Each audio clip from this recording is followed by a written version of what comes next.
folks, George here again. Today we're going to continue exploring this question, what is the nature of reality? And how can we know about it? How do we know about it? And of course I'm going to reframe this within the notion of tables to make it a concrete example and see how do we know about tables? What is the reality of a table in front of me? And how can we know about that table? Last time we talked about Plato and Aristotle and how Plato gave us a dualist philosophy and suggested that the physical table is actually a less real table than the form of table in this realm of the form, so this realm of true being. To counter Plato's philosophy was Aristotle, who had a much more materialist notion of reality and said this physical reality is true reality. And he suggested through his teleological philosophy that everything has four causes. We can explain everything. We can know everything by knowing the four causes that bring each thing into being. And now we're going to talk about Descartes' philosophy and how Descartes approaches this problem of the nature of reality and how we know about reality. I've mentioned before when we talked about Descartes' notion of the self, that some philosophers will interpret Descartes as being the first modern philosopher. Is that justified? Maybe, maybe not. But here are a couple of reasons why some people suggest something along these lines. Number one is, now Descartes is going to continue that rationalist, dualist tradition that we examine with Plato. However, Plato was almost 2,000 years before Descartes' time. And Descartes is going to bring this kind of rationalist, dualist philosophy into the modern world to a great degree.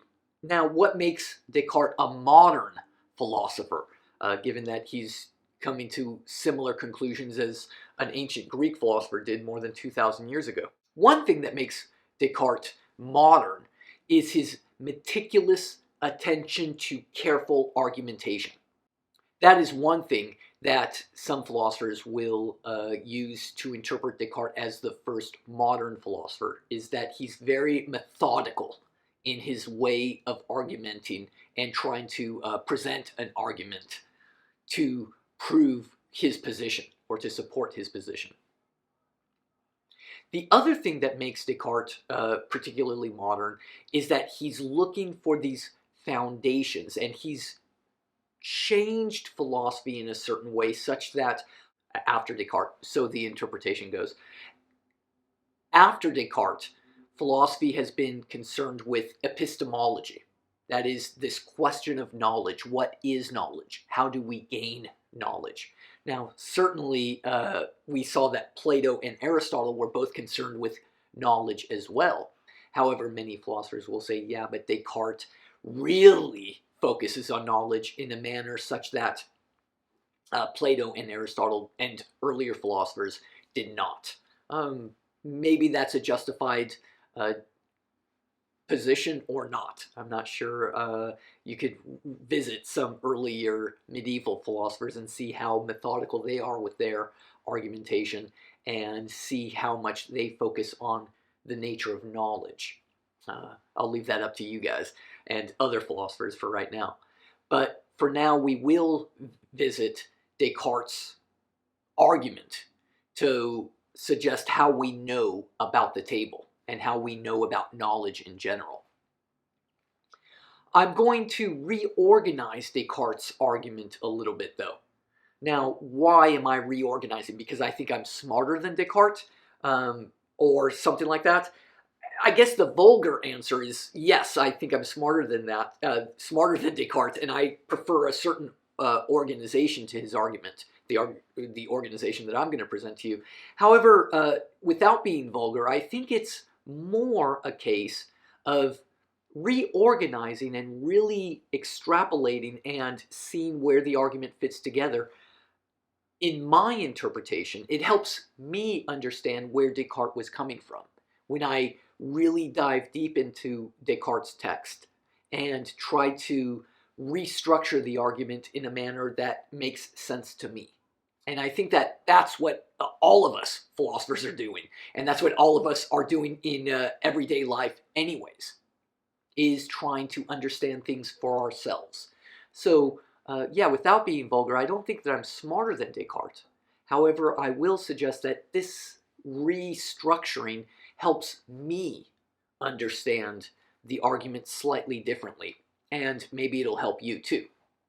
So, without further ado, Descartes' argument to prove the reality of the table, but also the reality of the true nature of knowledge as well, and how we know about things. First, the first step in Descartes' argument is that Descartes wants to look for a firm foundation for knowledge, because he gives an anecdote suggesting that I remember being taught so many things that ended up being wrong. How many things did you believe in your earlier life that you have later discovered to be wrong? Descartes wants to recognize that and say, wait a second, is there anything, therefore, that I can be sure of at all? I don't want to start my philosophy with something that might be doubted or might be overturned later on. For example, I used to believe in Santa Claus when I was younger. Clearly, any sort of philosophy and any set of beliefs that I had about Santa Claus are now bunk, because that firm foundation of Santa Claus, well, actually wasn't a firm foundation. Descartes wants to see if there is any such firm foundation upon which he can build some philosophy. So he starts by doubting everything. I doubt everything possible. And if it is possible to doubt, I will throw it out. And that will not serve as a foundation of my philosophy. Well, by starting with doubting everything, I might ask next, how can I learn anything then? Well, he sees two avenues to pursue. Either empiricism, which is I could trust the senses to give me knowledge, or rationalism. I could trust rationalism and reason to give me a true foundation and a firm foundation for knowledge. Let's see empiricism first. He goes in this avenue. Let me see, can I doubt the senses? He says, yes, I can doubt the senses. After all, and this is what I love about Descartes' argument, he gives us 3 good reasons to doubt the senses. Number 1 is, I might be dreaming right now. After all, haven't you had a dream that seemed so real that you woke up and you were like, but I thought that was real? I've had those dreams. If you haven't had those dreams, then yeah, I guess this part of the argument won't convince you. But that's why he gives 3 reasons, right? However, he wants to say, can we use our senses to determine the difference between right now, this being a very realistic dream that I thought was real? Well, I can't be sure that this isn't right now a dream. Therefore, I doubt the senses. What else might illustrate that my senses are unreliable? I might be insane. I might be insane. Now, I don't know about you, and I certainly haven't had this experience myself, but maybe you've heard stories or other friends who have had these experiences of seeing things that weren't real. Right? I've had friends who told me they were insane temporarily because of, let's say, some narcotic and some drugs, and they see dragons flying through the sky or dragons in the room with them right now. Isn't that a form of insanity, at least? And we might even go to more extreme situations where people with serious levels of insanity see things that aren't real. And so that's another reason that Descartes says I can't trust the senses because I might be insane. A third reason that Descartes gives for doubting the senses is that my brain might be controlled by an evil genius right now. Now, this is an idea that has, fed philosophy and created a lot of successful philosophers since Descartes' writing in the 17th century. such that he suggests certain philosophers today say that perhaps you're being deceived by an evil genius. Maybe there's an evil genius that's just feeding perceptions into you. Contemporary philosophers will call this a brain in a vat. How do you know that you're not merely a brain in a vat that's being fed all sorts of interesting perceptions? I'm reminded of the movie Matrix right now, right? Where Keanu Reeves is in a bath of pink goo. He's a brain in a vat. Where an evil genius, these robots or something, have fed him all sorts of reality. How do you know that's not the case? Therefore, those are 3 reasons I cannot adopt an empirical stance. Empiricism cannot give me knowledge. Not firm knowledge, at least. Not that firm foundation of knowledge that Descartes is searching for. Therefore, empiricism does not give that undoubtable or indubitable foundation. I can't rely on empiricism for this firm foundation of knowledge. The other alternative, if empiricism is done, let's explore rationalism. Can rationalism give me a firm foundation of knowledge? Well, in fact, he does say, wait a second, rationalism does give me undoubtable or indubitable knowledge. After all, even in a dream, Descartes says, reason, is rational. 3 plus 5 equals 8. Even when I'm dreaming, Descartes says. Squares have 4 sides. How do you know that a square has 4 sides? By reason. The meaning of the word square is a 4-sided figure, among other things. And even in a dream, a square has 4 sides. Even in a dream, if you see a 3-sided figure, it's not a square. Right? Even if you're insane, a square has 4 sides. Even if you're controlled by an evil genius, squares have 4 sides, and 3 plus 5 equals 8. Even if you're controlled by an evil genius, even if you're dreaming, even if you're insane. And his last example is wax, a melting wax. So he sits there and watches a candle melt. And he says, wait a second, let's look at the wax that has melted. Is it the same wax? The melted wax from before, when it was a solid candle. He says, of course it's the same wax. However, how do I know that it's the same wax? It's not empiricism. It's not the senses that tell me it's the same wax. After all, it looks different. It smells different. It tastes different. I guess it sounds different. And all my senses tell me that the wax is different. However, reason tells me that it's the same wax. Therefore, reason is going to give me that firm, indubitable foundation for knowledge that I'm looking for. Furthermore, I can't doubt that I'm doubting. I can't doubt that I'm doubting. What happens if you doubt that you're doubting? You're doubting. Therefore, I know that I'm thinking. Even if I'm dreaming, even if I'm insane, even if I'm being controlled by an evil genius, I know that I'm a thinking thing. Therefore, what's Descartes' famous conclusion? Cogito, ergo sum. I think, therefore I am. This is indubitable. That is the firm foundation that I'm looking for knowledge. I know I exist. Yes, I might be insane. Yes, I might be dreaming. Yes, I might be controlled by an evil genius. But I know that I exist as a thinking thing. I have one little nugget of knowledge. Now, we haven't gotten to tables yet, have we? That's a little bit further down the line. I'll explain that in a moment. But I want to take a break from that for a quick second just to show the meticulousness and the methodical way that Descartes is proving and arguing for his beliefs. He's not merely saying, oh, there's a realm of the forms and there's this physical realm. Don't you agree? Well, of course, Socrates. Any idiot can see that.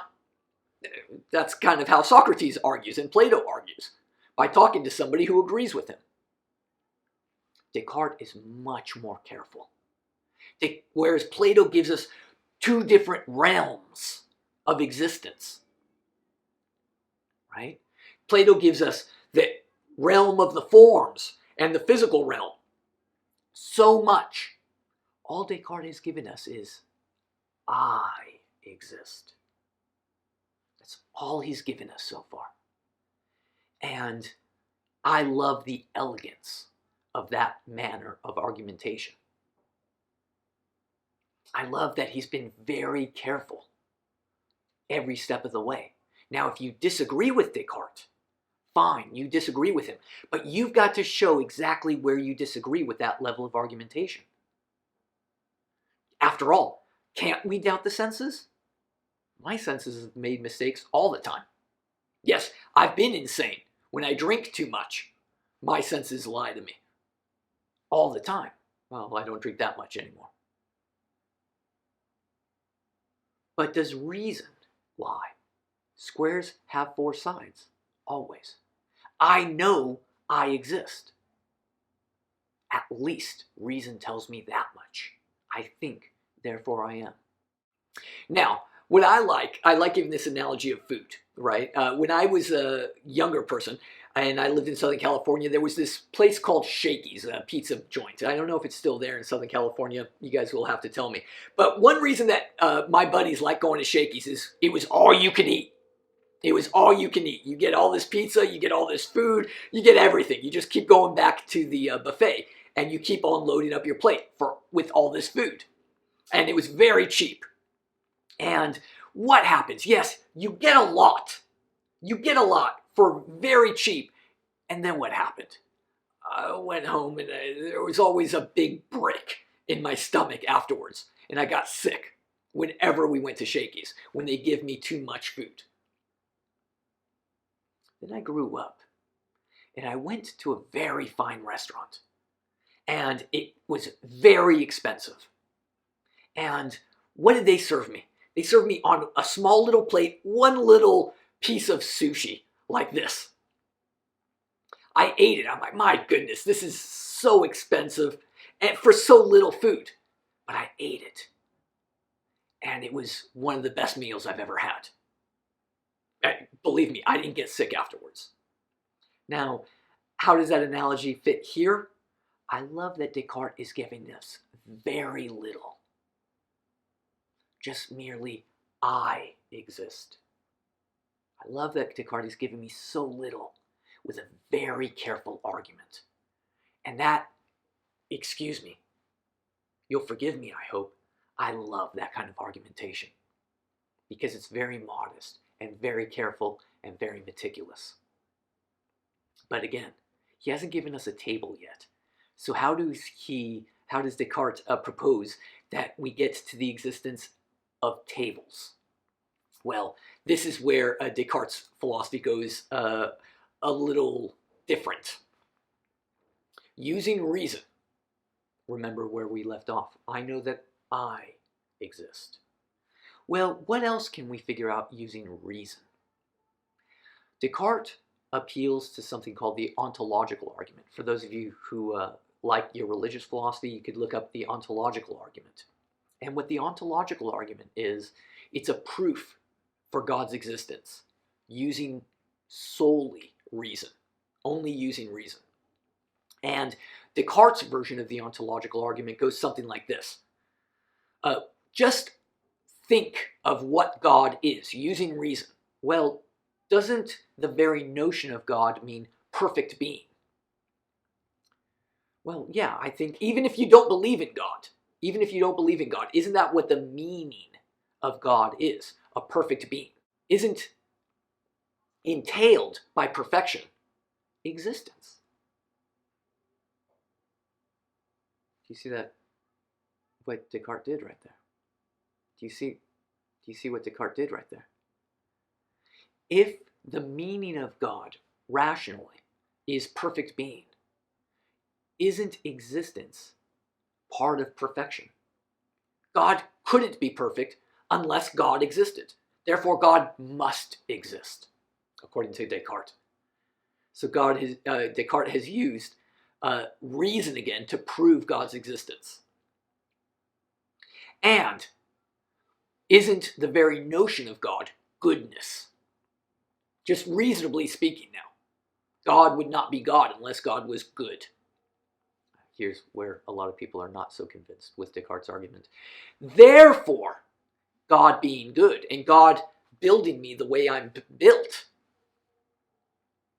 doesn't that mean that tables must exist? Because God wouldn't build these eyes and these ears and this mouth, this taste and sense of smell and sense of touch. God wouldn't build this thing to be a deceptive thing, would God? Because after all, if God did build me in such a way that my senses don't work, then God wouldn't be good. And we've already proven that God exists. We've proven by reason that God is good. Therefore, if I see a table, the table must exist. And that's how I know that tables exist in the real world. Now, yeah, I use the food analogy where Descartes served us something so delicate and so elegant and so careful. And is this part of the argument as careful? How many of you buy into that notion that because God must exist, using reason, this ontological argument, therefore tables must exist because God built me in such a way that my senses must work and my senses can't deceive me? Even those of you and those of us who believe in God might see something a bit odd about this step in Descartes' argumentation. And some of us, even those of us who are religious, might see something a bit suspect in this portion of Descartes' argument to prove that tables exist. Furthermore, it seems odd to me that earlier in his argument, he suggested that senses are imperfect. And now he's suggesting, well, the senses must be perfect because they were built by God. That seems like a curious twist. Curious, actually, contradiction? Maybe I'm being a little bit too harsh on Descartes right here. Do you think it's a contradiction that earlier in the argument he suggests that our senses are imperfect, and then later in the argument he suggests, well, God built our senses, so they must be perfect? It's a bit odd to me. Here's one charitable interpretation of that. At least it's not the senses that are the foundation. Whereas earlier he was trying to illustrate, can the senses be the foundation? Later, here in his argument, he's suggesting that, yes, I can trust the senses, but only by trusting reason first. And reason suggests that I exist. Reason suggests that God exists and that God is good. And therefore, my senses must be good. And that's how I know that tables exist.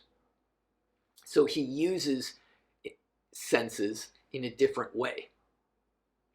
Maybe that's being charitable to Descartes. Am I being too charitable? Maybe, maybe not. I don't know. That's up for you to decide. Next time we'll see how Descartes' influence carries on into this modern era and still plagues philosophers today. Bye-bye.